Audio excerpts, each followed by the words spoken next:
This year's awardee comes from the beautiful state of Hawaii. Born and raised in the town of Hilo, on the big island of Hawaii, in the days when the islands were a territory of the United States. While our awardee has excelled in a professional career, she faced many challenges and hardships along the way. Yet, it was these challenges that nurtured her passion for mathematics education, her pursuit of mathematics for all, and the value of faithful leadership. Many Japanese in their grandparents' generation came to the island as contract laborers for sugar plantations, as did others from Asia and the Pacific Rim. Although half of the workers returned home, successive generations of these workers left the plantation to start businesses and enter professions, and most important, to gain an education which they saw as a stepping stone to success in America. Our awardee is a third-generation American of Japanese ancestry, and her parents, Shigeo and Masako Abe, also subscribed to the American dream. When the Empire of Japan attacked and bombed Pearl Harbor on December 7, 1941, our awardee was 3 years old. Immediately after Pearl Harbor, America lashed out at its citizens of Japanese descent, who had no part in the attack. Subject to racial profiling, over 110,000 Japanese Americans were forcibly evacuated from their homes and sent to camps in desolate places in several states. While many of our honoree's relatives were in camps, her family faced different hardships. Most Japanese Americans in Hawaii were not interned, but lived under close scrutiny of the government that imposed martial law throughout the islands. Many civil liberties were suspended, yet her family persevered. Our awardee attended public schools in Hilo. While Hawaii was and remains a multicultural society, and housing and public schools have always been integrated, there were subtle and not so subtle racial prejudices. Many of our high school teachers were from the mainland and tended to look down at non-white children because they were English language learners. Yet, she prevailed. While girls were not expected to do well in mathematics, in those days, someone forgot to tell the Hilo community.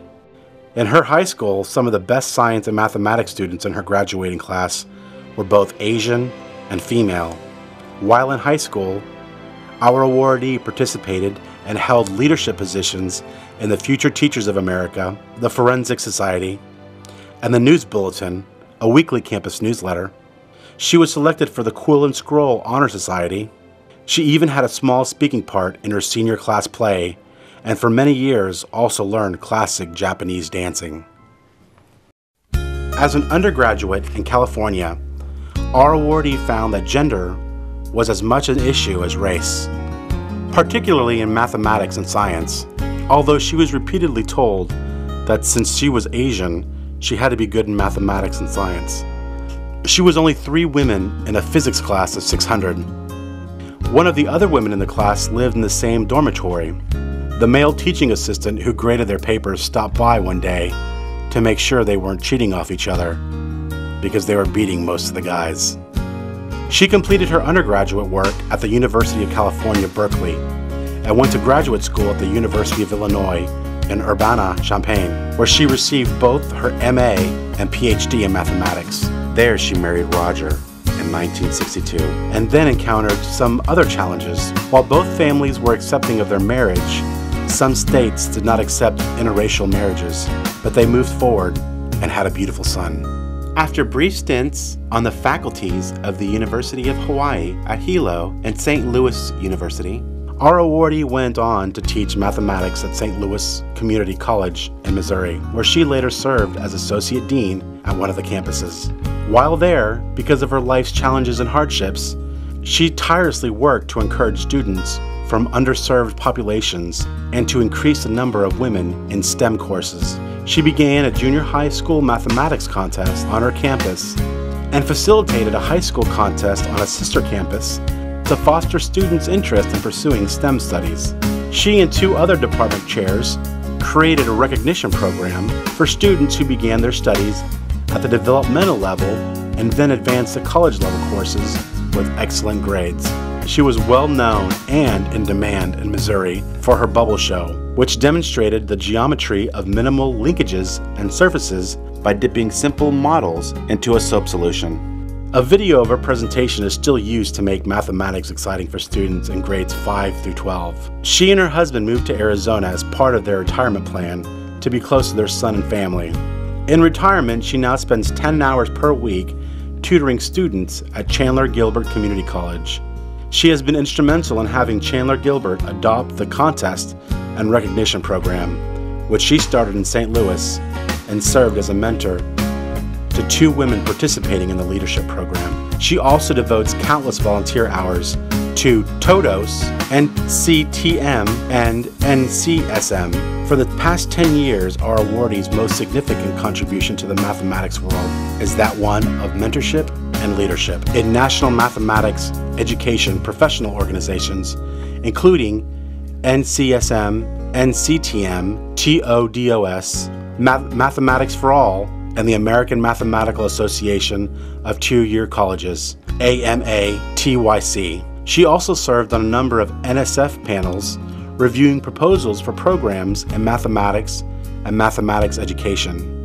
Our awardee has served NCSM as a board member from 2000 through 2009, first as second VP, then as first VP, program chair for the 2002 annual conference, events coordinator from 2002-2009. As events coordinator, she wrote guidelines for sponsor exhibits, which initiated and transformed the way NCSM works with its sponsors.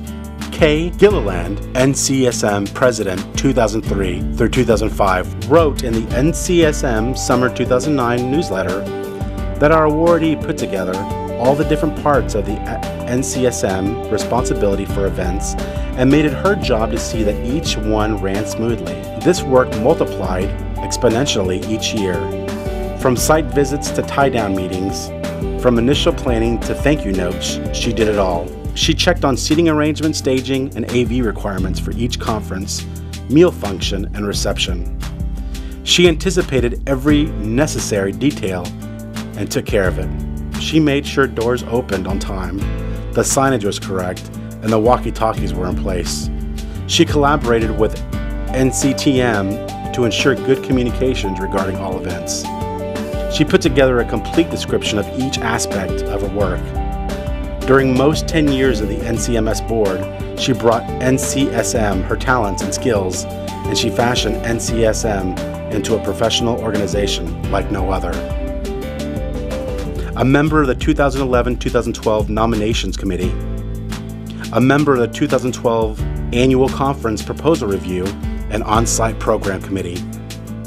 While doing all this at NCSM, she also served NCTM as Program Chair 1994, 2002, and 2005 annual meetings, a member of the Nominations and Elections Committee 2007-2010, a member of the 2011 Annual Meeting Program Committee, a member of the 2012 Dallas Regional Conference Program Committee, Program Chair for the 1988 and the 1998 Regional Conferences in St. Louis, a member of the Convention and Conference Committee 1989 through 1992, an editor of the Changing Faces volume of Asian American and Pacific Islanders, a 1999 NCTM publication, a frequent speaker at NCTM conferences.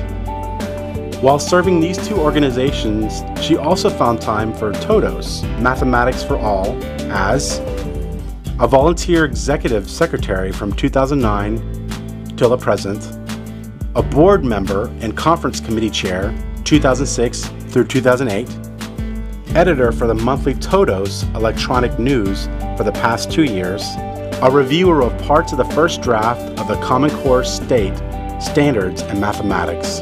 She was also a member of the AMA-TYC task force that produced Crossroads in Mathematics, the first standard document for mathematics in 2-year colleges, and often spoke at AMA-TYC conferences. Nominators regard our awardee as an elder for mathematics education. She is a wise woman with many lessons to teach. new leaders the importance of having a vision, the importance of working with others to implement practices and policies that help an organization to achieve the vision, and the importance of encouraging individuals to take leadership roles in professional organizations. Another wrote, "Her view of leadership is from a service perspective. In all her responsibilities, she maintains her focus on the content of the mathematics, the role of the mathematics educator, and the value of faithful leadership. During the past decades in NCSM, I had the good fortune to work closely with both Glenn Gilbert and Ross Taylor. It is apparent that our awardee is very much like these extraordinary leaders. All three of them nurtured and supported their colleagues to become significantly stronger leaders. They were not interested in being recognized for their own work, but in furthering the prominence of the organization and equating leadership with service to others. Their modest common characteristic is giving other leaders a voice in their profession. She is a proud mother of Keith, who is an engineer, and devoted grandmother of a grandson, 3 step-grandchildren, and 4 step-great-grandchildren. It is with great pride that we present this year's Ross Taylor Glenn Gilbert National Leadership in Mathematics Award to Dr. Carol A. Edwards.